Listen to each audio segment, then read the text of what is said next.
கர்த்தருடைய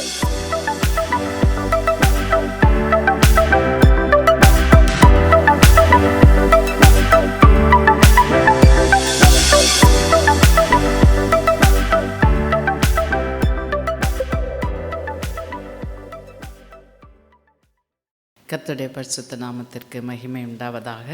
நம்ம இன்றைக்கு லேவியராகமம் புத்தகத்தை குறித்து படிக்க ஆரம்பிக்க போகின்றோம். லேவியராகமத்திற்கும் யாத்ராகமத்திற்கும் நிறைய தொடர்பு இருக்குது. யாத்ராகமத்தில் நம்ம பார்த்தோம் எப்படி இஸ்ரவேல் ஜனங்கள் பார்வோனால் ஒடுக்கப்பட்டார்கள். அவர்களுடைய கூக்குரல் தேவனிடத்தில் எட்டினபடினால் ஆண்டவர் எப்படி ஒரு தலைவனை மோசேயை எழுப்பினார். மோசேயின் மூலமாக எத்தனை அற்புதங்கள் நடந்தது. அதற்கப்புறம் மீட்கப்பட்டவர்களை ஆண்டவர் எனக்கென்று ஒரு வாசஸ்தலத்தை உருவாக்குங்கள், உங்களுடைய மத்தியிலே நான் வாசம் பண்ணும்படியாக ஒரு வாசஸ்தலத்தை ஏற்படுத்தும்படி ஆண்டவர் சொன்ன காரியம். இதெல்லாம் நம்ம யாத்ராகமத்தில் பார்த்தோம். எப்படி லேவியராகமும் அப்படியே அதனோட தொடர்புடையது அப்படின்னு சொல்லி பார்த்தோன்னு சொன்னால், யாத்ராகமும் 40வது அதிகாரத்தில் 17ஆம் வசனத்தில் வாசிக்கின்றோம். 2ஆம் வருஷம் 1ஆம் மாதம் 1 தேதியில் வாசஸ்தலம் ஸ்தாபனம் பண்ணப்பட்டது. அப்படின்னா கட்டி முடிக்கப்பட்டது அப்படின்னு சொல்லி அர்த்தம். ஸ்தாபனம் பண்ணப்பட்டது அப்படின்னா கட்டி முடிக்கப்பட்டது. அப்போது கட்டி இது ஒரு போர்ட்டபிள் கூடாரம். அவங்க போகிற இடத்துக்கெல்லாம் அதை அப்படியே தூக்கிட்டே போவாங்க. இப்போ அதை கட்டி முடித்தாச்சு. ஆனால் நம்ம யாத்ராகமம் கடைசியில் வரும்போது பார்த்தோம், ஒரு மேகம் 34வது வசனத்தில் இவ்விதமாக மோசே வேலையை முடித்தான். அப்புறம் 34வது வசனத்தில் வாசிக்கிறோம், அப்பொழுது ஒரு மேகம் ஆசரிப்பு கூடாரத்தை மூடினது, கர்த்தருடைய மகிமை வாசஸ்தலத்தை நிரப்பிற்று. மேகம் அதன் மேல் தங்கி கர்த்தருடைய மகிமை வாசஸ்தலத்தை நிரப்பினதுனாலே மோசே ஆசரிப்பு கூடாரத்துக்குள் பிரவேசிக்க கூடாமல் இருந்தது. வாசஸ்தலத்திலிருந்து மேகம் மேலே எழும்பும்போது இஸ்ரவேல் புத்திரர் பிரயாணம் பண்ண புறப்படுவார்கள். ஆனால் அந்த மேகம் கிட்டத்தட்ட 2 மாதம் அந்த வாசஸ்தலத்திலேருந்து எழும்பவே இல்லை. அந்த வாசஸ்தலத்திலிருந்து மேகம் எழும்பும்போது தான் அவங்களுக்கு signal, green signal, okay can continue your journey. கிட்டத்தட்ட 2 மாதம் அந்த வாசஸ்தலத்தின் மேலே மேகம் அமர்ந்திருந்தபடினாலே இந்த இஸ்ரவேல் ஜனங்கள் பிரயாணப்படவில்லை. இந்த இடைப்பட்ட காலத்தில் தான், இந்த 2 மாதத்தில் தான் ஆண்டவர் மோசேக்கு ஜனங்களுக்கு என்னென்ன சொல்லணும், லேவியர்கள் எப்படி இருக்கணும், ஒழுங்குமுறை அப்படிங்கிறது எப்படி இருக்கணும், பல கட்டளைகளை, நீதி நெறிமுறைகளை இதெல்லாம் உட்காந்து ஆண்டவர் மோசேக்கு சொன்ன அந்த பீரியட் தான் அந்த 2 மாதம். ஓகே, இப்போ வாசஸ்தலம் கட்டப்பட்டாயிற்று யாத்ராகமத்தில். ஆனால் அவர்கள் இன்னும் பிரயாணம் பண்ண ஆரம்பிக்கலை. பிரயாணம் பண்ணுறதுக்கு இன்னும் 2 மாதம். ஏன்னா வாசஸ்தலத்திலேருந்து என்ன எழும்பலை, மேகம் எழும்பலை. அதுதான் அவங்களுக்கு சைன். மேகம் எழும்பும்போது அப்படியே அந்த மேகத்தோடு அப்படியே ஜேர்னி தொடங்கும். அப்போ அந்த 2 மாதத்தில் கர்த்தர் மோசேயை நோக்கி என்னென்ன சொன்னார், அதுதான் இந்த லேவியராகம புத்தகம். இந்த எல்லா புத்தகத்தில் விடையும், வேதத்தில் 66 புத்தகத்தில் விடையும் லேவியராகமத்தில் தான் அதிகமான முறை கர்த்தர் மோசேயை நோக்கி அப்படிங்கிற இந்த வார்த்தைகள் வரும். கிட்டத்தட்ட 50 முறை அதிகமாக தேவன் ஒரு மனிதனோடு முகமுகமாய் நேரடியாய் ஜனங்களுக்கு இதை போய் நீ கற்றுக்கொடு என்று சொல்கின்ற அதிகமாய் சொல்லப்பட்ட ஒரு புத்தகம் இந்த லேவியராகமம். இன்னும் இதனுடைய தீம் அப்படின்னு பார்த்தா பரிசுத்தம். இப்போ ஏன் இப்போ ஆதியாகமம் அப்படின்னு எடுத்துக்கிட்டோன்னா ஆதியில் நடந்த காரியங்களை அப்படியே சொல்லிகிட்டே வருது, அதனால் ஆதியாகமம். யாத்ராகமம், ஏன் யாத்ராகமம் பேர் வந்தது? யாத்திரை. அதனோட அந்த புக்கோட ஃபோக்கஸ் எல்லாமே இந்த ஜனங்கள் எகிப்திலிருந்து கானானுக்கு கிளம்பணும், அந்த யாத்திரை தான், அதுதான் முக்கியம். அதனால் யாத்ராகமம். இப்போ லேவியராகமம் வந்தவுடனே நம்ம இம்மிடியேட்டாக நம்ம என்ன நினைப்போம், இது லேவியரை தான் ஃபோக்கஸ் பண்ணுது, லேவியர் தான் ஃபோக்கஸ் பண்ணுது நம்ம வச்சுக்கலாம். ஆனால் ஃபோக்கஸ் ஜனங்கள் தான். இந்த ஜனங்களுக்கு லேவியர்கள் எப்படி டீச் பண்ணணும், லேவியர்கள் எப்படி பரிசுத்த வாழ்க்கை வாழணும், லேவியர்கள் எப்படி ஆராதனை முறையை கடைப்பிடித்து கற்றுக் கொடுக்கணும், இதை சொல்கிற புத்தகம்தான் இந்த லேவியராகமம். அதனால் இதோட ஃபோக்கஸ் லேவியர்கள் மட்டும் அல்ல.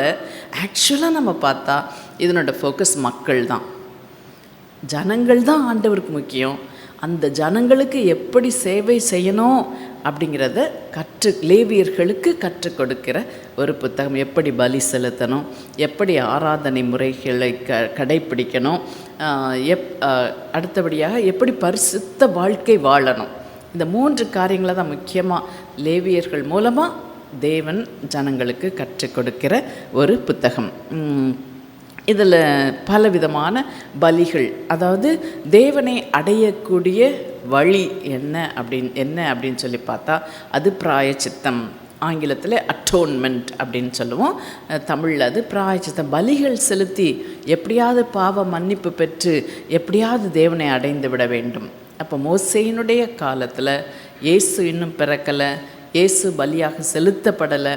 ஆகவே அவ்வப்போது அவர்கள் செய்கிற பாவத்துக்கு பலி செலுத்தி பரிகாரம் பெற்றுக்கொண்டார்கள் ஜனங்கள்.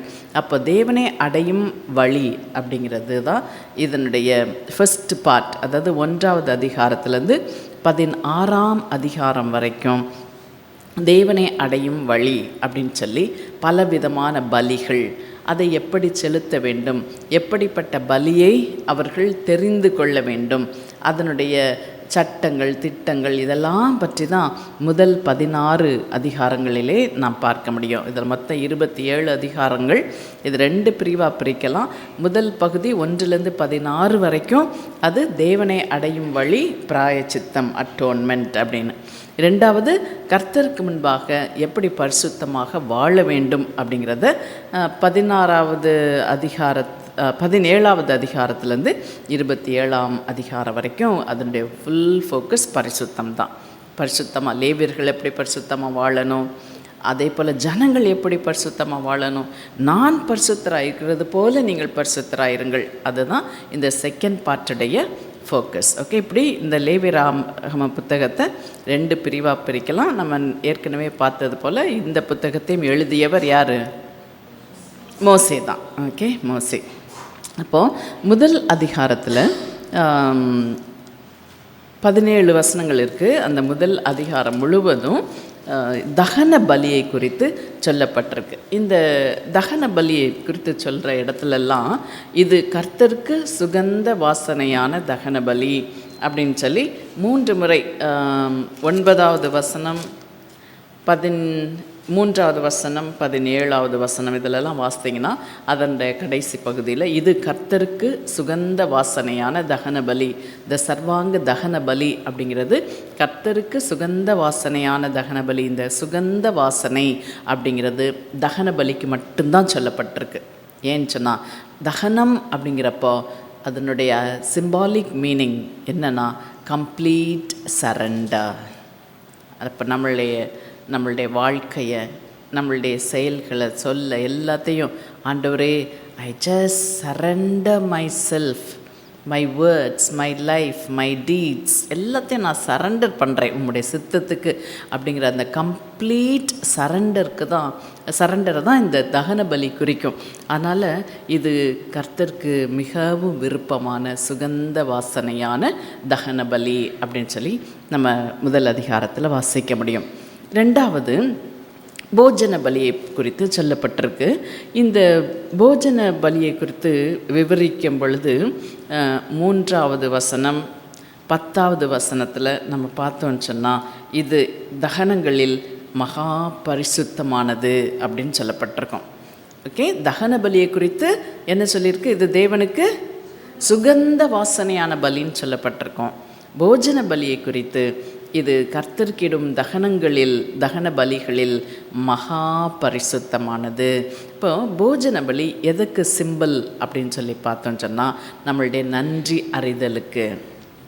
Okay, it's a simple of gratitude. Okay, அப்போ அப்படிப்பட்ட நன்றி அறிதலுள்ள உள்ளத்தோடு போஜன பலியை, ஓகே, கிரெயின் ஆஃபரிங், நமக்கு போஜனத்தை தந்தார், சமைக்கிறதுக்கு எல்லா உணவு தந்தார், சமைக்கிறதுக்குரிய கிருபையை தந்தார், இதெல்லாம் சொல்லி நன்றி சொல்லி அந்த தானியங்களை ஆண்டவருக்கு கொடுக்கறது தான் இந்த போஜன பலி. இப்போவும் நம்ம ஒன்றுக்கு ஆண்டவருக்கு சாப்பிட உட்காரும்போது நன்றி சொல்லுவோம். எத்தனை பேர் சமைக்கிறதுக்கு போக முன்னாடி, ஏசப்பா எனக்கு சமைக்க தெரியாது, எவ்வளோ உப்பு போட போகிறேனோ, என்ன ஊற்ற போகிறேனோ தெரியாது, எல்லாமே சரியாக வரணும் அப்படின்னு சொல்லிட்டு எத்தனை பேர் ஆரம்பிப்பீங்க? நான் எப்போவுமே ஜெபம் ஏசப்பா தெரியல, நீங்கள் தான் அப்படின்னு சொல்லி அப்போ ஜெபம் பண்ணி முடித்து எல்லாம் டேபிளில் சர்வ் பண்ணும்போது ரொம்ப டேஸ்ட்டாக இருக்குது அப்படின்னு அப்பா ஸ்தோத்திரம். ஓகே, அதுதான் போஜன பலி. ஓகே, நம்மளுடைய அந்த சாப்பாட்டு சம்பந்தமான காரியங்களுக்காக, உணவு சம்பந்தமான காரியங்களுக்காக ஆண்டவருக்கு நன்றி செலுத்துவது அது மகா பரிசுத்தமானது. அப்போது நன்றி அறிதல் ஆண்டவருக்கு அது மகா பரிசுத்தமான ஒரு பலியாக ஆண்டவர் ஏற்றுக்கொள்கின்றார் என்பதை அந்த 2வது அதிகாரத்தில் நம்ம பார்க்க முடியும். 3வதாக சமாதான பலி. இந்த சமாதான பலியை பற்றி நமக்கு ரொம்ப ஸ்பெஷலாக ஒன்றும் சொல்லப்படலை. ஆனால் பழுதற்ற ஆட்டை, பழுதற்ற ஒரு பசுவோ காளையோ எடுத்து இது கொடுக்கணும் அப்படின்னு சொல்லி, அப்போ பழுதற்றதாக இருக்கணும் சமாதான பலி, அது பழுதற்றதாக இருக்கணும் அப்படின்னு சொன்னால் என்ன, நான் அதுக்குரிய ஆவிக்குரிய அர்த்தம் என்ன எடுத்துக்கிட்டேன்னா, உங்களால் ஆன மட்டும் எல்லாரோடும் சமாதானமாயிருங்கள், அதுதான். அது பழுதற்ற, அதை தவிர இதுக்கு சுகந்த வாசனையோ அல்லது மகா பரிசுத்தமான அப்படிங்கிற டிஸ்கிரிப்ஷன், அட்ஜெக்டிவ்ஸ் வேறு ஒன்றும் இல்லை. இதுக்குன்னு சொல்லப்பட்டிருக்குது, பழுதற்ற ஒரு காளையோ பழுதற்ற ஒரு பசுவோ எடுத்து மாட்டு மந்தையிலேருந்து அதை என்னெல்லாம் செஞ்சு செலுத்த வேண்டும், பழுதற்றதாக. அப்போ கூடுமான மட்டும் நம்ம எல்லாரோடும் சமாதானமாக இருக்க கற்றுக்கொள்ள வேண்டும் என்பதை தான் இந்த சமாதான பலி நமக்கு கற்று தருகிறது. 4வது அதிகாரத்தில் பாவ நிவாரண பலியை குறித்து சொல்லப்பட்டிருக்கு. 5வது அதிகாரத்தில் குற்ற நிவாரண பலி. அப்போ இந்த ரெண்டுக்கும் நம்ம என்ன டிஃப்ரென்ஸ்? பாவ நிவாரணம், குற்ற நிவாரணம் ரெண்டு ஒன்று போல தானே இருக்குது சொல்லும்போது அப்படின்னு யோசிக்கலாம். பாவ நிவாரண பலி, பாவ நிவாரணம் ஏன் இங்கே சொல்லப்பட்டிருக்கு, குற்ற நிவாரண பலின்னு ஏன் இங்கே சொல்லப்பட்டிருக்கு அப்படின்னு சொன்னால், பாவ நிவாரண பலி அப்படிங்கிறது தவறுன்னு தெரியாமல் தவறு செஞ்சிடுறது. ஓகே, சரி, ஒரு இடத்துல இப்போ நம்ம ட்ரைவ் பண்ணி போய்கிட்டு இருக்கோம், ஒன் வேன்னு எங்கேயாவது சைன் இருந்திருக்கோம், நம்ம பார்க்காம தெரியாமல் என்ன செய்வோம், அந்த ஒன் வேக்குள்ளே புகுந்துட்டோம் அப்படின்னா, வேணுக்குன்னு இல்லை, நம்ம சைனை பார்க்கல, தெரியாத அந்த ஒன் வே ரோடை எடுத்துட்டோம் அப்படின்னா நம்ம தெரியாமல் செய்கிறோம். அதே மாதிரி ஒருவேளை ஏதாவது ஒரு நமக்கு சப்மிட் பண்ண டெட்லைன் அதை மறந்துட்டோம், தெரியாமல் நமக்கு எப்படியோ இன்ஃபர்மேஷன் நமக்கு வராமல் விட்டுருச்சு, நமக்கு தெரியலை, அதனால டெட்லைனை க்ராஸ் பண்ணிட்டோம் அப்படின்னா அறியாமல் செய்வது. இது செஞ்சால் இது தவறு. சில கண்ட்ரீஸில், நம்ம நாட்டில் நம்ம எப்படினாலும் எங்கேனாலும் திரும்பலாம், எங்கேனாலும் கார் பார்க் பண்ணலாம், ஒன்றுமே பிரச்சனை இல்லை. ஆனால் மற்ற கண்ட்ரீஸில் அதுக்கு ரொம்ப ஸ்ட்ரிஞ்சன்ட் ரூல்ஸ் இருக்குது. தெரியாமல் போய் நிறுத்திட்டாலும் அங்கெல்லாம் போலீஸு தெரியாமல்னு விட மாட்டாங்க. But still we can explain, first time மட்டும் எக்ஸ்கியூஸ் பண்ணுவாங்க. அப்படி தெரியாமல் செய்த பாவம் தான், அதுக்கு பேர் தான் பாவ நிவாரண பலி. அதற்கு என்ன செய்யணும், நிவாரணமாக என்ன செய்யணும் அப்படின்னு சொல்லி இந்த 4வது அதிகாரத்தில் வாசிக்கிறோம்னா, பலி செலுத்த ஒரு மிருகத்தை கொண்டுட்டு வரணும், ஆசாரியன் அதன் தலையின் மேலே கையை வைப்பான், அதுக்கப்புறம் அது கொல்லப்பட வேண்டும் அப்படின்லாம் சொல்லியிருக்கோம். இதில் 3 விதமான ஜனங்களை குறித்து நம்ம பார்க்க முடியும். 13வது வசனத்தில், இஸ்ரவேல் சபையார் எல்லாரும் அறியாமையினால் பாவம் செய்து காரியம் தங்கள் கண்களுக்கு மறைவாய் இருக்கிறதுனால் கர்த்தருடைய கட்டளைகள் யாதொன்றை மீறி செய்யத்தகாத செய்து பாவம் செஞ்சாங்கன்னா அவங்க என்ன செய்யணும் அப்படின்னா, ஒரு இளங்காளையை ஆசாரியனிடத்தில் கொண்டு வரணும் அப்படின்னு 14வது. இது சாதாரண ஜனங்கள், சபையார் அப்படின்னா காமன் பீப்புள். அதே 22வது வசனத்துக்கு வந்தீங்கன்னா, ஒரு பிரபு தன் தேவனாகிய கர்த்தருடைய கட்டளைகளில் யாதொன்றை மீறி அறியாமையினால் செய்யத்தகாததை செய்து பாவத்துக்கு உட்பட்டு அப்படியானா அவன் ஒரு இளம் கடாவை பலி செலுத்தணும். காமன் பீப்புள் இளங்காலை, ஒரு பிரபு ரிச் மேன் அப்படின்னா என்ன சொன்னேம்மா, கடாவை பலியாக கொண்டு வரணும். அடுத்து 27வதில் அதுலேயும் சாதாரண ஜனங்களில் ஒருவன், poor man or poor woman, ஒருவன் அறியாமையினால் கர்த்தரின் கட்டளைகளில் யாதொன்றை மீறி செய்யத்தகாததை செய்து பாவத்துக்கு உட்பட்டு குற்றவாளியானால் அப்படின்னா அவன் ஒரு பெண் குட்டியை பலியாக கொண்டு வரணும். அப்புறம் அவங்கவுங்க ஸ்டேட்டஸ்க்கு தகுந்த மாதிரி அவங்க ரெஸ்பான்சிபிளாக இருக்கணும். பிரபுனா அவன் ரொம்ப ரெஸ்பான்சிபிளாக இருக்கணும். ஏன்னா rich man, he's a Nobel, he's in position. அப்போ அவன் ரொம்ப ரெஸ்பான்சிபிளாக இருக்கணும். அவனுக்கு தான் பெரிய பலி கொண்டுட்டு வரணும்.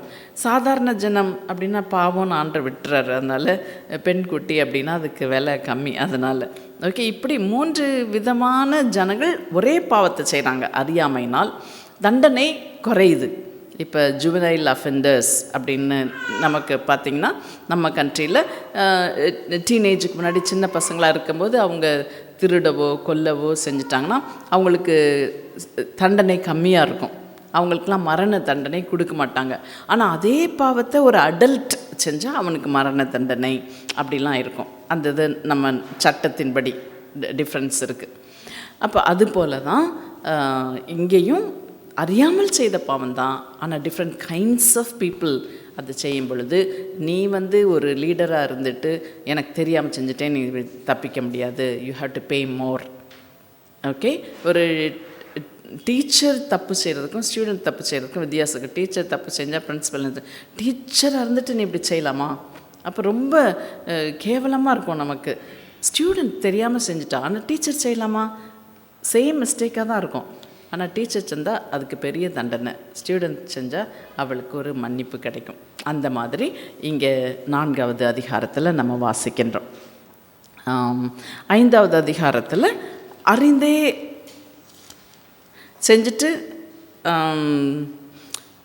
சிலர் மறைச்சிடுவாங்க, சிலர் அறிக்கையிடுவாங்க. 5வது அதிகாரத்தில் 5வது வசனத்தில் பார்க்குறோம்.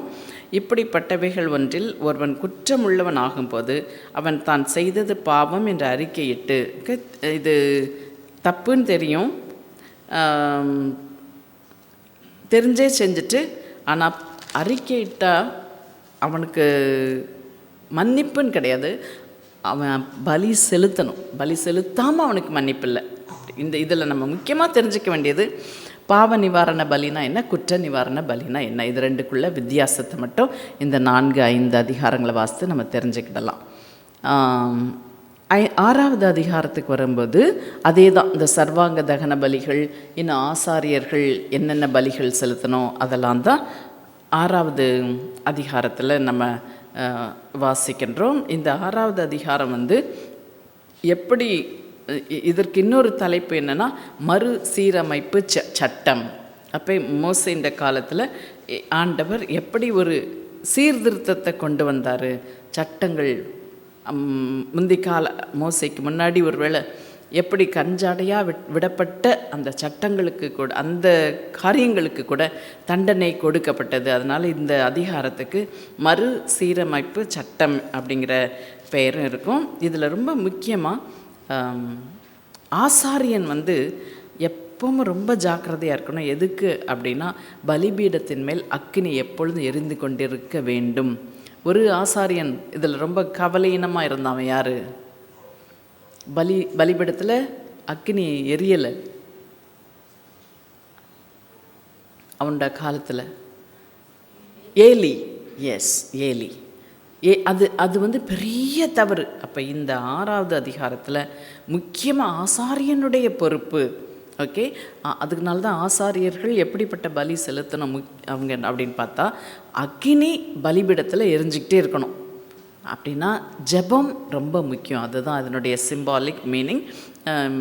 மற்ற ஜனங்களை, காமன் பீப்புளை காட்டிலும் இந்த ஆசாரியன், லேவியன் அதிகமாய் ஜெபிக்க வேண்டும் அப்படிங்கிறத தான் அந்த 6வது அதிகாரத்தில் அக்கினி தொடர்ந்து எரியணுங்கிற அந்த காரியம் நமக்கு வெளிப்படுத்துகின்றது. 7வது அதிகாரத்துக்கு வரும் பொழுது மறுபடியும் அந்த பாவ நிவாரண பலி, குற்ற நிவாரண பலி, சமாதான பலி, இந்த எல்லாவற்றையும் குறித்து இதுக்கெலாம் எப்படி ஏற்பாடு செய்யணும், எப்படிப்பட்ட மிருகத்தை கொண்டு வரணும், அதை எப்படி கழுவணும், எப்படி வெட்டணும், அதை யார் சாப்பிடலாம், சாப்பிடக்கூடாது, இந்த மாதிரி காரியங்கள் தான் 3 பலிகளையும் குறித்து அங்கே பாவ நிவாரண பலி, குற்ற நிவாரண பலி, சமாதான பலி, இதெல்லாம் குறித்து தான் இந்த 6வது அதிகாரத்திலேருந்து 7வது அதிகாரம் வரைக்கும். 7வது அதிகாரத்தில் 27வது வசனம் வரைக்கும் அதை தான் பார்க்குறோம். மீதி 28வது வசனத்துலேருந்து அதற்கு பெயர் அசைவாட்டும் பலி, ஓகே, வேவ் ஆஃபரிங் அப்படின்னு சொல்லி சொல்லப்பட்டிருக்கு. எஸ், 34வது வசனத்தில் வாசித்தோன்னு சொன்னால், இஸ்ரவேல் புத்திரரின் சமாதான பலிகளில் அசைவாட்டும் மார்க்கண்டத்தையும் ஏறெடுத்து படைக்கும் முன்னந்தொடையும் நான் அவர்கள் கையில் வாங்கி அவைகளை ஆசாரியனாகிய ஆரோனுக்கும் அவன் குமாரருக்கும் இஸ்ரவேல் புத்திரருக்குள் நடக்கும் நித்திய கட்டளையாக கொடுத்தேன் என்று சொல் என்றார். அப்போ அந்த சமாதான பலிகளுடைய ஒரு பிரான்ச் அதுதான் அசைவாட்டும் பலி. அந்த அசைவாட்டும் பலி என்ன அப்படின்னா மார்க்கண்டம், அந்த மிருகத்தினுடைய மார்க்கண்டம் அது ஆசாரியனை சேரும். அதுதான் இந்த 7வது அதிகாரத்தில் ரொம்ப விசேஷமாக சொல்லப்பட்டிருக்கு. நம்ம 8வது அதிகாரத்துக்கு வரும்பொழுது ஆசாரியனுடைய வஸ்திரத்தை குறித்து பிகினிங்கில் சொல்லப்பட்டிருக்கு. 6வது வசனத்துலேருந்து, கர்த்தர் தனக்கு கட்டளையிட்டபடியே மோசே ஆரோனையும் அவன் குமாரரையும் வரவழைத்து அவர்களை ஜலத்தினால் ஸ்நானம் பண்ணுவித்து அவனுக்கு உள்ளங்கியை போட்டு இடைக்கச்சையை கட்டி மேலங்கியை உடுத்தி ஏப்போத்தை தரித்து ஏப்போத்தின் விசித்திரமான கச்சையை கட்டி அவன் மார்பதக்கத்தை அணிந்து மார்பதக்கத்திலே ஊரீம் தும்மீம் என்பவைகளை வைத்து அவன் தலையிலே பாகையை தரித்து பாகையின் மேல் நெற்றியிலே பரிசுத்த கிரீடம் எனும் பட்டத்தை எத்தனை காரியம் பார்த்தீங்களா? இது ஒன்றுக்கும் ஒரு அழகான சிம்பாலிக் ஸ்பிரிச்சுவல் மீனிங் இருக்குது. அது ரொம்ப லென்த்தி மெசேஜாக லெசனாக போயிடும். ஒன்றுக்கும் ஞானஸ்ஞானத்திலிருந்து அவனுடைய பரிசுத்த வாழ்க்கையில் எப்படி இருக்கணும் எல்லாத்தையும் குறிக்கின்ற இந்த வஸ்திரம். அப்போது இந்த வஸ்திரங்கிறது ரொம்ப இம்பார்ட்டண்ட். அது யாராக இருந்தாலும் இந்த வஸ்திரம் ஒரு மனுஷனுக்கு அலங்காரம் மாத்திரமல்ல, அவனை எப்படி ஜனங்கள் மதிப்பாங்க. ரொம்ப காஸ்ட்லி ட்ரெஸ் அப்படி சொல்லலை, ஆனால் இங்கே சொல்லப்பட்டது ஒரே வார்த்தையில் சொல்லணும்னா மாடஸ்ட். ஓகே, மாடஸ்ட்டாக ட்ரெஸ் பண்ணிக்கணும் அப்படின்னு சொல்கிறத இத்தனை காரியங்களை சொல்லி அப்படியாக மோசேக்கு ஆண்டவர் சொல்லுகிற காரியத்தை ஒரு ஆசாரியன் எப்படிப்பட்டவனா அவன் வஸ்திரம் தரித்து கொள்ள வேண்டும்ங்கிறத ரொம்ப டீட்டெயில்டாக அந்த 4 வசனத்தில் சொல்லப்பட்டிருக்கு.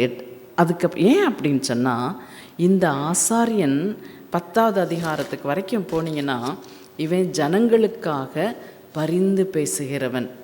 அப்போது ஒரு ஆசாரியன், ஒரு மனிதன் தேவ சமூகத்தில் போய் மற்ற மனிதர்களுக்காக இவன் பரிந்துரை செய்கின்றான் இல்லையா? மோசே குறித்து நம்ம பார்த்தா அவன் கெஞ்சி பிரார்த்தித்தான். அது கேட்கவே ரொம்ப நல்லா இருக்கு இல்லையா? கெஞ்சி பிரார்த்தித்தான்.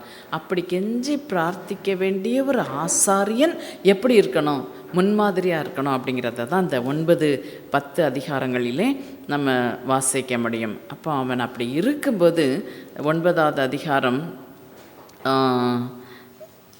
23வது வசனத்தில் இவ்வளவு ஆயத்தங்களோடு அவங்க ஊழியம் செய்யும்போது என்ன நடக்குது? 9வது அதிகாரத்தில் 23வது வசனம், பின்பு மோசேயும் ஆரோனும் ஆசரிப்பு கூடாரத்துக்குள் பிரவேசித்து வெளியே ஜனங்களை ஆசீர்வதித்தார்கள். அப்பொழுது கர்த்தருடைய மகிமை சகல ஜனங்களுக்கும் காணப்பட்டது. பார்த்தீங்களா, ஒரு ஆசாரியனுக்கு எவ்வளோ பெரிய பொறுப்பு இருக்குது.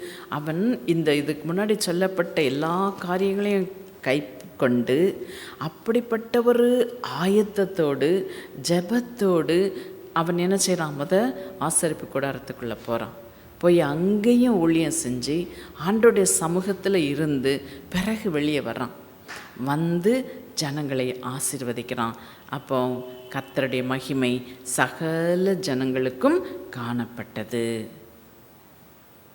இப்போ எவ்வளோ ஒரு responsible position to be a leader.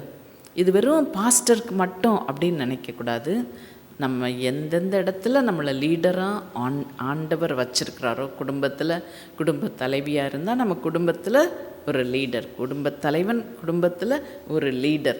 ஒவ்வொரு இடத்துலையும் நமக்கு கட்டாயமாக ஒரு பொறுப்பை ஆண்டவர் தந்திருக்கிறார். நம்ம லீடர் அப்படின்ற எண்ணம் நமக்கு இருந்துச்சு அப்படின்னு சொன்னால் அது லேசான காரியம் அல்ல. ரொம்ப விசேஷித்த ஆயத்தங்கள் இருக்குது அப்படின்றத இந்த 8-9 அதிகாரங்களை வாசிக்கும்போது நம்ம தெரிந்து கொள்ளலாம். அப்படி அதில் விசேஷமாக ஒரு லீடர் விழுந்துட்டா என்ன ஆகும் சொல்லுங்களேன்? என்ன நடக்கும்? ஒரு லீடர் விழுந்துட்டா என்ன ஆகும்? ஜனங்கள்லாம் ஒழுங்கினமாக போயிடுவாங்க. ஜனங்கள் எல்லாம் விழுந்து போயிடுவாங்க இல்லையா? இந்திரா காந்தி அசாசினேட் பண்ணப்போ இம்மீடியட் ஃபியர். அவங்கள மாதிரி பவர்ஃபுல் லீடர் வேறு யார் இருப்பாங்க? இந்தியா என்ன ஆகும்? இப்படி தான் எல்லாருக்கும் ஒரு பெரிய பயம் வந்தது. ஏன்னா அவங்க ஒரு powerful lady and tough woman தான், but still a strong leader இல்லையா?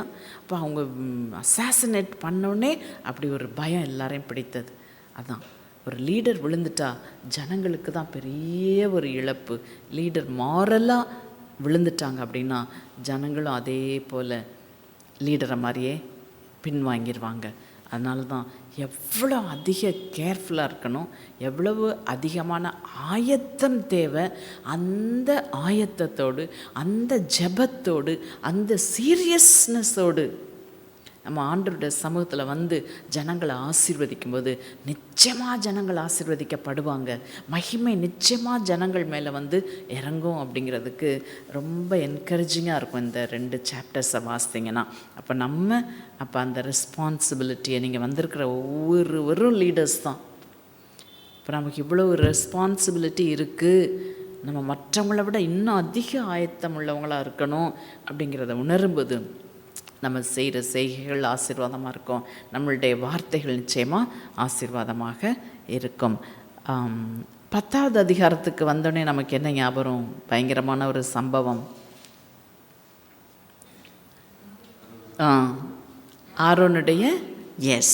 ஆரோனுடைய குமாரர் நாதாபும் அபியும் என்ன பண்ணாங்க? ஆண்டவர் அந்நிய அக்னியை கொண்டு வந்து பலிபீடத்தில் செலுத்தினாங்க. அவ்வளோதான். அக்கினி அவர்களை பட்சித்து போட்டது சந்நிதியில். அப்பொழுது 2 வசனத்தை வாசித்துறேன். பின்பு ஆரோனின் குமாரராகிய நாதாபும் அபியூவும் தன் தூப கலசத்தை எடுத்து அவைகளில் அக்கினியையும் அதன் மேல் தூப வர்க்கத்தையும் போட்டு கர்த்தர் தங்களுக்கு கட்டளையிடாத அந்நிய அக்கினியை அவருடைய சந்நிதியில் கொண்டு வந்தார்கள். அப்பொழுது அக்கினி கர்த்தருடைய சந்நிதியிலிருந்து புறப்பட்டு அவர்களை பட்சித்தது. அவர்கள் கர்த்தருடைய சந்நிதியில் செத்தார்கள் அப்படின்னு சொல்லி வாசிக்கிறோம். இப்போ அந்த அந்நிய அக்கினி அப்படின்னா என்னதான் இருக்கும்? ஆவிக்குரிய ஒரு அர்த்தம். அந்நிய அக்கினியை கொண்டு வந்து செலுத்தினாங்க அப்படின்னு சொல்லி பார்க்குறோம். அந்நிய அக்கினிங்கிறது பரிசுத்த ஆவிக்கு விரோதமாக பேசுறது. என்ன? விலக்கி வச்ச எல்லாத்தையும் கொண்டு வர்றது. இப்போ ஆவிக்குரிய பிரகாரமாக எடுத்தோம் அப்படின்னா தவறான போதனைகளை சபையில் கொண்டு வந்து ஜனங்களுக்கு போதிக்கிற அநேக கள்ள தீர்க்கதரிசிகளை, கள்ள போதகர்களை பார்க்குறோம். அதில் ரொம்ப கவனமாக இருக்கணும். என்னன்னாலும் செய்யலாம். ஏன்னு சொன்னால் ஆண்டவருடைய பழைய கால பாவம், நிகழ்கால பாவம், வருங்கால பாவம் எல்லாவற்றுக்காகவும் ஆண்டவர் சிலுவையில் மரித்துட்டார். எல்லா காலத்தின் பாவத்துக்கும் உனக்கு விடுதலை கிடைச்சிட்டு, அதனால் துணிஞ்சி பாவம் செய்ய பிரச்சனையே இல்லை. துணிகரமான அந்நியாக்கினி, துணிகரமான கர்த்தருடைய கிருபையை நம்ம வீணிலே வழங்கிவிடக்கூடாது நிச்சயமாக. எஸ். அப்போ அந்த அந்நிய அக்கினியை ஒரு ஆசாரியனுடைய பிள்ளைகள் செய்யும்போது நம்ம ஏற்கனவே பார்த்தோம் இல்லையா? சாதாரண மனுஷன் தப்பு செய்கிறதுக்கும் பிரபு தப்பு செய்கிறதுக்கும் வித்தியாசம் இருக்குது. ஒரே தவறு தான், ஆனால் பனிஷ்மெண்ட் வித்தியாசம் இருக்குது. அதுபோல் இங்கே பாருங்கள், ஒரு ஆசாரியன் ஆரோன் அழைக்கப்பட்டவன், அவனுடைய பிள்ளைகள் துணிகரமாக இதை செய்யும்போது அங்கேயே அக்கினி புறப்பட்டு அவர்களை பட்சித்தது அப்படின்னு சொல்லி பார்க்குறோம். அப்போது இதில் இந்த ஆரோனுடைய ரியாக்ஷன் ரொம்ப முக்கியம். அதுலேருந்து பெற்றோருக்கு நிறைய பாடங்கள் என்னென்னா, இப்போ மோசே ஆரோன் கிட்ட போய் இப்படி உன்னோட பிள்ளைங்க செஞ்சிட்டாங்களே, சகல ஜனங்களுக்கு முன்பாக நான் மகிமைப்படுவேன் என்று கர்த்தர் சொன்னது இதுதான். பற்றியா, கர்த்தருடைய மகிமையை வேறு எந்த மனுஷனும் எடுக்க முடியாது அப்படின்னு சொல்லி உன் பிள்ளைகளுக்கு கிடைச்ச தண்டனை நியாயமானது அப்படின்றது தான், அதுதான் அர்த்தம். அதை தான் மோசே ஆரோனுக்கு சொல்கிறாரு. ஆரோன் பேசாதிருந்தான். ஆரோன் அவன் பிள்ளைகள் செஞ்ச தப்பை ஜஸ்டிஃபை பண்ணியிருந்திருக்கலாம். எப்படி தெரியாமல் செஞ்சிட்டாங்க, அல்லது சின்ன பிள்ளைங்களை செஞ்சிட்டாங்க, சின்னதுக்கு என்ன தெரியும், இப்படியே சொல்லும்போது என்ன செய்யும் பிள்ளைங்க, என்ன தப்புனாலும் செஞ்சால் நமக்கு அம்மா அப்பா சப்போர்ட்டுக்கு வக்காலத்து வாங்குறதுன்னு சொல்லுவாங்க. அதுக்கு நான் அப்படி தானே வந்துடுவாங்க, சப்போர்ட்டிவாக வந்துடுவாங்க, நம்ம தப்பிச்சுக்கலாம். காலேஜில் நிறைய நேரம் அப்படி நடக்கும். நான் டீன் ஆஃப் ஸ்டூடெண்ட் சர்வீசஸில் இருந்தேன். அப்போ ஹாஸ்டலில் அட்டூழியம் நடக்கும். நம்ம பனிஷ் பண்ணி அந்த பிள்ளைங்களை ஹாஸ்டல் விட்டு அனுப்பலாம் அப்படின்னு பண்ணால் பேரண்ட்ஸ் அவ்வளோ சப்போர்ட் பண்ணுவாங்க. சரி அப்படின்னு சொல்லி ஒரு முறை மன்னிச்சிடுவோம் அப்படின்னு அட்மிஷன் மறுபடியும் ஹாஸ்டலில் கொடுத்தா இன்னும் ஒரே வாரத்தில் அதே வேலையை செய்வான். ஏன்னா அவங்க தைரியம், எப்படி அது அம்மா அப்பா வருவாங்க, நம்ம ரொம்ப இன்ஃப்ளூயன்ஷியல் ஃபேமிலி, பேசுனா திரும்ப காலேஜில் ஜாயின் பண்ணிக்கலாம். நோ. ஆனால் இங்கே பார்க்குறோம், ஆரோன் பேசாதிருந்தான். அவனுக்கு தெரியும் தன்னுடைய பிள்ளைகள் செய்தது தவறு. அதே இது டுவர்ட்ஸ் தி எண்ட் அப்படி போய்கிட்டே இருக்கும்போது இங்கே பாவ நிவாரண பலி செலுத்துகிறாங்க. அந்த பாவ நிவாரண பலி செலுத்தும்போது அதில் மகா பரிசுத்தமாக இருக்கிறத ஆசாரியன் சாப்பிடணும். இப்போ பாவ நிவாரணி பலி செலுத்தின உடனே அதை நீங்கள் ஏற்கனவே வாசித்திருந்தீங்கன்னா தெரியும். டுவர்ட்ஸ் தி எண்ட் அந்த பாவ நிவாரண பலியுடைய போர்ஷன் மகா பரிசுத்தமானதை ஆசாரியன் ஆரோன் புசிச்சிருக்கணும், அன்னைக்கே புசிச்சிடணும். ஆனால் பார்த்தா ஆரோன் அன்னைக்கு புசிக்கலை. உடனே மோசே கேட்குறாரு, ஏன் நீ இதை செய்யலை, ஏன் சாப்பிடலை? அப்போ ஆரோன் சொல்கிறாரு, என் பிள்ளைங்க 2 பேர் செத்து போயிட்டாங்க, நான் என்ன மனசை வச்சு அதை சாப்பிட முடியும் அப்படின்னு சொன்னோடனே மோசே பேசாதிருந்தார். அப்படி தான் அந்த மோசே அமைதியாக இருந்தார் அப்படின்னு தான் அந்த அதிகாரம் முடியும். அப்போ அகெயின் எந்த இடத்துல யார் பேசணும், எந்த இடத்துல யார் பேசக்கூடாது அப்படிங்கிறத இதை நல்லா கற்றுக்கொள்ளலாம். இப்போ மோசேக்கு தெரியுது, ஐயோ நம்ம ரொம்ப அஃபெண்ட் பண்ணிட்டோம் ஆரோன் ஏற்கனவே நொந்து போயிருக்கிறான் இல்லையா, 2 பிள்ளைகள் மரித்து போயிட்டு, ஆனால் அப்போ போய் நம்ம ஆரோனை இப்படி சொல்லிட்டோமே அப்படின்னு சொல்லி இப்போ மோசே அமைதியாக இருந்தார். மோசே சொல்ல, நான் லீடர், நீ செய்ய வேண்டியதை செஞ்சுதான் இருந்திருக்கணும் அப்படி சொல்லலை.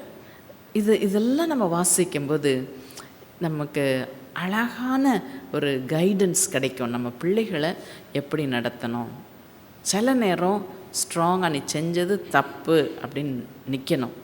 சில நேரங்களில் அந்த சூழ்நிலையை பார்த்து மோசே எப்படி அமைதலாக இருந்தாரோ அப்படி சில நேரம் நம்ம அமைதியாகவும் இருக்கணும் அப்படிங்கிறத இந்த லேவியராகமம் ரொம்ப பியூட்டிஃபுல் புக் ஆக்சுவலாக. ஆனால் வாசிக்கும்போது போர் அடிக்கும்.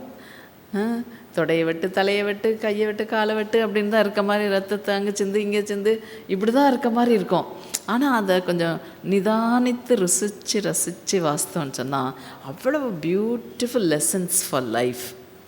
லீடர்ஷிப்க்கும் சரி, பேரண்ட்ஹுட்டுக்கும் சரி, என்ன கோல் செட்டிங்காக இருக்கட்டும், என்னவா இருக்கட்டும், எல்லாத்தையும்க்கும் ரிலேட்டடாக இதை நம்ம அசோசியேட் பண்ணி படிக்க முடியும். அவ்வளவு ஒரு நல்ல ஒரு பியூட்டிஃபுல் புக். ஓகே, ஸோ 10வது அதிகாரம் பயங்கரமான சம்பவங்கள் நடந்ததை நம்ம அங்கே பார்க்கிறோம்.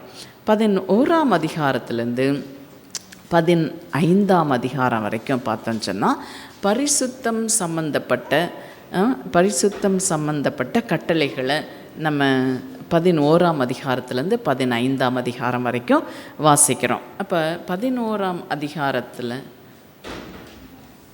வாங்க ஓகே, 11லேருந்து 15 வரைக்கும் அன்றாட வாழ்க்கையிலே நமக்கு பரிசுத்தம் தேவை. அன்றாட வாழ்க்கையிலே அதை தான் இப்போ 11 முதல்ல எடுத்த உடனே என்ன ரூல்ஸ்னால் சாப்பாடை பற்றி தான். சாப்பாடு எதை சாப்பிடலாம், எதை சாப்பிடக்கூடாது.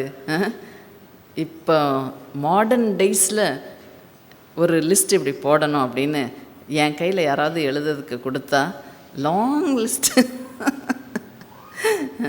இந்த ஏற்கனவே சொல்லியிருக்கேன் இல்லையா? ஓகே, ரொம்ப கவனமாக இருக்க வேண்டியது அவசியம். ஏன்னா நம்ம சரீரம் என்னது? பரிசுத்த ஆவியானவர் தங்குகிற தேவ ஆலயம் இல்லையா? அதனால் இந்த தேவாலயத்தை நம்ம கண்டதையும் சாப்பிட்டு கெடுத்து விடக்கூடாது. சரியாக சாப்பிடணும், நியூட்ரிஷியஸாக சாப்பிடணும். இதெல்லாம் தான் எது சாப்பிடக்கூடாது, எது அப்படி இல்லை, அதை தான் இங்கே சொல்லப்பட்டிருக்கு 11ஆவது அதிகாரத்தில் பிகினிங்கில். ஓகே, 12ஆவது அதிகாரத்துக்கு வரும் பொழுது குழந்தை பேறு பெற்ற பிரசவமான ஒரு ஸ்திரீ ஆண் பிள்ளை பெற்றால் என்ன செய்யணும், பெண் பிள்ளை பெற்றால் அவள் எவ்வளோ நாள் ஒதுங்கி இருக்கணும், எப்படி தன்னை பரிசுத்தம் பண்ணிக்கொள்ளணும், ஆசாரியனிடத்துக்கு என்ன கொண்டு போகணும், இதெல்லாம் தான் 12ஆவது அதிகாரத்தில் நம்ம பார்க்கிறோம். ஓகே, 13ஆவது அதிகாரம் ஃபுல் அண்ட் ஃபுல் லெப்ரசி பற்றி காரியங்களை, தொழுநோய் வந்தவங்களை அவங்க உண்மையாக இவங்களுக்கு தொழுநோய் அப்படின்னா இவங்க தீட்டு அப்படின்னு விலகி இருக்கணும். சில நேரம் சாதாரண தோல் சம்மந்தப்பட்ட நோய் அப்படின்னா ஆசாரியனுக்கு போய் நான் சுத்தமாயிட்டேன் அப்படின்னு சில பலி செலுத்தி அவங்க ஜனங்களோடு சேர்ந்துக்கலாம். இந்த மாதிரி லெப்ரசியை பற்றிய காரியங்களை தான் 13, 14ஆவது அதிகாரம் வரைக்கும் நம்ம வாசிக்க முடியும். 15ம் அதுதான், அந்த பிரமியம், உதிர ஊற்றல் இதெல்லாம் பற்றி. அதை விட்டுருவோம். 16ஆவது அதிகாரம் லேவியராகம புத்தகத்தில் மிக முக்கியமான ஒரு சாப்டர். எல்லா சாப்டர்ஸும் முக்கியம்தான், ரொம்ப முக்கியமான சாப்டர் லேவியராகமத்தில் அப்படின்னு சொன்னால் 16ஆவது சாப்டர். என்னன்னா, இந்த அதிகாரம் இயேசு கிறிஸ்து சிலுவையிலே நமக்காக ஒரே தரம் பலியாக போகிறாரு அப்படிங்கிறத பியூட்டிஃபுல்லாக ப்ரொஃபெட்டிக்காக தீர்க்க தரிசனமாக சொல்லப்பட்ட ஒரு அதிகாரம் இந்த 16ஆவது அதிகாரம். இங்கே என்ன நடக்குது அப்படின்னா, ஆசாரியன் வருடத்துக்கு ஒரு முறை, இது ஒரு பெரிய காரியமாக இதான் ஆசாரியன் செய்யணும். வருடத்துக்கு ஒரு முறை 17ஆவது வசனத்தை வாசிப்போமா? 16ல் 17ஆவது வசனம்.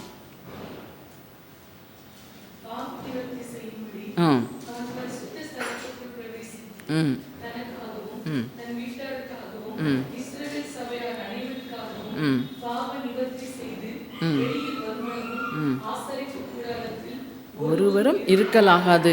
பார்த்தீங்களா, பாவ நிவர்த்தி செய்யும்படி ஆசாரியன், இங்கே ஆரோன் பரிசுத்த ஸ்தலத்துக்குள் பிரவேசித்து தனக்காகவும் தன் வீட்டாருக்காகவும் இஸ்ரவேல் சபையார் அனைவருக்காகவும் எல்லா ஜனங்களுக்காகவும் பாவ நிவர்த்தி செய்வான். அப்படி அவன் பாவ நிவர்த்தி செய்து வெளியே வருமளவும் ஆசரிப்பு கூடாரத்தில் ஒருவரும் இருக்கலாகாது. அப்படின்னா ஆரோன் அவன் தனிமையாக இருக்கணும். He should be all alone. அப்போ அது இயேசு கிறிஸ்து நகரத்திற்கு புறம்பே கொண்டு செல்லப்பட்டு அவருடைய நண்பர்கள், உற்றார், உறவினர் எல்லாராலும் கைவிடப்பட்டு அவரிடத்தில் நன்மை அனுபவிச்சாங்களா, இவனை சிலுவையில் அறையும் என்று சொல்லத்தக்கதாக கூடவே இருந்த அந்த இன்னர் சர்க்கிளில் இருந்த பேதுரு கூட என்ன சொன்னான்? இவரை அறியேன், இந்த மனுஷனை அறியேன். அப்படி தனித்து விடப்பட்டார் இயேசு இல்லையா? இந்த உலகத்தின் பாவத்தை சுமந்து தீர்க்கிற ஆட்டுக்குட்டியாக அவர் தனித்து விடப்பட்டு அடிக்கப்பட்டு நொறுக்கப்பட்டார். அதுபோல் அதுக்கு தான் இது அடையாளம். இந்த ஆசாரியன், இந்த ஆரோன், அவன் தனியாக இருப்பானா. ஏன் தனியாக இருக்கணும் அப்படின்னா, இது ஒரு உபவாசித்து நெருக்கப்படுகின்ற ஒரு ஜபம் இப்படி நான் நெருக்கப்பட்ட நாளிலே கர்த்தரை நோக்கி அபயமிட்டேன் அப்படி சங்கீதக்காரன் சொல்கிறான் இல்லையா. இப்போ அந்த அபயமிடுதல் அப்படிங்கிறப்போ நிறைய நேரம் தம்பு என்னதாச்சு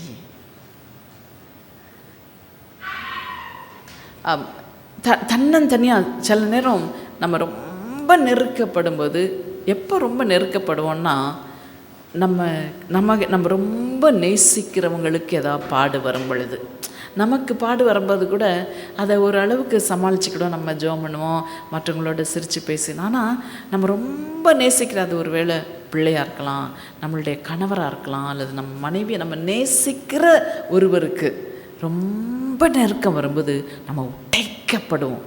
நமக்கு வர்றதை காட்டிலும் நம்ம ரொம்ப நேசிக்கிற ஒருவருக்கு துன்பம் வரும்போது நம்ம ரொம்ப உடைக்கப்படுவோம். அப்போ என்ன செய்வோம், அவங்கள பற்றி மற்றவங்ககிட்டையும் பேசுகிறதுக்கு நமக்கு பிடிக்காது. ஏன்னா நம்ம ரொம்ப நேசிக்கிறோம். அந்த பிள்ளை தவறு செய்யுது, அந்த கணவன் தவறு செய்கிறாரு, மனைவி தவறு செய்கிறாங்க, அதை போய் நம்ம யார்கிட்டயா சொல்ல முடியுமா? சொல்ல முடியாது. யார்கிட்ட மட்டும்தான் சொல்ல முடியும்? ஆண்டவர்கிட்ட மட்டும்தான். தன்னந்தனியாக ஆண்டவர்கிட்ட கதறும் பொழுது அவர்களுடைய பாவம் நிவர்த்தியாகும். இது ரொம்ப என்கரேஜிங்காக இருந்தது எனக்கு. நிச்சயமாக சொல்கிறேன், இப்படிப்பட்ட ஒரு ஆசாரியனுடைய ஜெபம் தனித்து விடப்பட்டு ஒருவரும் இல்லாத நிலைமையில், ஒருத்தர்கிட்டையும் ஷேர் பண்ண முடியாத நிலைமையில் ஆண்டவர்கிட்ட நம்ம தனித்து அழும் பொழுது அந்த கண்ணீருக்கு இருக்கிற பவர் வேறு எதற்குமே கிடையாது. ஆனால் நிச்சயமாக அப்படிப்பட்ட ஒரு தனிப்பட்ட ஜெபத்துக்கு, அப்படிப்பட்ட தனிப்பட்ட நிலைமையில் நம் சிந்துகிற கண்ணீருக்கு நிச்சயமாய் பலனுண்டு. எங்கள் அம்மா அடிக்கடி எனக்கு சொல்லுவாங்க, உன்னை நான் கண்ணீரில் வளர்த்தேன் அப்படின்னு சொல்லி. ஏன்னா அவ்வளோ நானே பார்த்துருக்குறேன். 2 பேரும் படுத்திருப்போம், திடீர்னு பார்த்தா என் மேலே தண்ணியாக சொட்டு போடும். என்னன்னு பார்த்தா எங்கள் அம்மா நேர் முழங்காலில் நின்று ஜெபம் பண்ணிகிட்டு இருப்பாங்க. அவங்க கண்ணீர் என் கையில் வந்து படும். அவ்வளோ கண்ணீர் சிந்திருக்கிறாங்க. அது நிமித்தம் தான் கர்த்தர் ஆசீர்வதிச்சிருக்கிறார். ஒருவேளை நம்ம குடும்பத்தில் யாருக்கிட்டையும் போய் சொல்ல முடியாத அளவுக்கு நம்ம நேசிக்கிற யாருக்கோ ஒரு பாடு, அல்லது நம்ம நேசிக்கிற ஒருவர் தவறு செஞ்சு தவறான பாதையில் போகிறாங்க அப்படின்னா வேறு யார்கிட்டையும் போய் பேசவே வேண்டாம். அதை பற்றி ஆண்டவர்கிட்ட தனித்திருந்து நம்ம கதறி ஜெபிக்கும் பொழுது, இவன் ஒரு யாருக்கு முழு ஜனத்துக்கும் பாவ நிவாரணம் செய்கிறான் இந்த ஆரோன். இயேசு சர்வலோகத்தின் பாவத்தையும் சுமந்து தீர்க்கும்படி தனித்திருந்தார். அது எவ்வளோ வல்லமையானது இல்லையா? அந்த தனித்து இருந்து ஜெபிக்கிற ஜெபம், நம்ம கூட்டு ஜெபம் பண்ணுறோம், உபவாச ஜெபத்துக்கு வர்றோம், அதெல்லாம் நல்லது தான், அதுவும் செய்யணும். ஆனால் எல்லாவற்றையும் மேலாக நீயோ ஜெபம் பண்ணும் பொழுது உன் அறை வீட்டை பூட்டி கொண்டு அந்தரங்கத்தில் இருக்கிற உன் பிதாவை நோக்கி ஜெபம் பண்ணு. அப்பொழுது வெளியரங்கமாய் கர்த்தர் உனக்கு பதில் அளிப்பார். அதுதான் ரகசியம். இந்த ரகசியத்தை நம்ம தெரிஞ்சுக்கிட்டோன்னு சொன்னால் நம்ம பாடுகள் பிரச்சனைகளை பற்றி மற்றவங்கள்ட்ட போய் புலம்பி மற்றவங்களையும் கிறுக்காக்கி நாமளும் கிறுக்காக மாட்டோம். ஓகே, இந்த ஆசாரியனுடைய இந்த காரியத்தை நம்ம செய்யும்போது, அதனால் 16ஆம் அதிகாரத்தில் 17ஆம் வசனத்தை நல்லா அண்டர்லைன் பண்ணி வச்சுக்கோங்க. ஆசாரியன் அவன் தன்னந்தனியனாக இருந்தான். He was all alone. அப்படிப்பட்ட தனிப்பட்ட ஜெபம் ரொம்ப முக்கியம். அதனால தான் அதிகாலையில் எழும்பி ஜெபம் பண்ணணும்னு சொல்கிறது. வேறு ஒன்றுமே இல்லை. அதிகாலையில்னா மற்றவங்களாம் தூங்கிட்டு இருப்பாங்க, நம்ம மட்டும் ஆண்டவரோட அந்த இனிமையான ஒரு அனுபவம் அனுபவித்தா மட்டும்தான் தெரியும். அமைதியாக உலகமே அந்த 4 மணிக்கு நல்ல சுகமான தூக்கம் வரும். ஆனால் அந்த டைமில் எழும்பி நம்ம ஜெபிக்கிறோம். அதிகாலையில் என்னை தேடுகிறவன் என்னை கண்டடைகிறான். அவரை தேடுகும்போது நிச்சயமாக கண்டடைவோம். அது நமக்கும் ஆசீர்வாதம், பிறருக்கும் ஆசீர்வாதம். ஆகவே வருடத்துக்கு ஒரு முறை ஆசாரியன் இப்படியாக சென்று பாவ நிவர்த்தி செய்வான் என்று சொல்லி இந்த 16ஆம் அதிகாரத்தில், அதுக்கு தொடர்ந்து ஓய்வு நாளை எப்படி ஆசரிக்கணும் அதையும் பற்றி இந்த 16ஆவது அதிகாரத்தில் தான் நம்ம வாசிக்கின்றோம். இப்போ 7 மணி ஆயிடுச்சு. ஃபஸ்ட் பார்ட்டை முடிச்சிட்டனால இதோட முடிச்சுக்கலான்னு நினைக்கிறேன். ஓகே, செகண்ட் பார்ட் வந்து 17வது அதிகாரத்துலேருந்து ஆரம்பிக்குது. ஆகையால் இந்த முதல் பார்ட்டோட இன்றைக்கி முடிச்சுக்கிடுவோமா? Okay okay. இப்போ 16வது அதிகாரத்தை கொஞ்சம் நல்லா நிறுத்தி நிதானமாக வாசிங்க. அது மிக அருமையான முக்கியமான இயேசு கிறிஸ்துவை குறித்து தீர்க்க தரிசனமாக சொல்லப்பட்ட அதிகாரம். ஓகே, கர்த்தர் நல்லவர். அடுத்த பகுதியையும் நெக்ஸ்ட் கிளாஸில் செகண்ட் பார்ட்டையும் இந்த லேவியராகமம் புதிய ஏற்பாடோடு எப்படி சம்பந்தப்பட்டது அப்படிங்கிறதையும் நெக்ஸ்ட் கிளாஸில் முடிச்சிடலான்னு நினைக்கிறேன். ஓகே, கர்த்தர் நல்லவர்.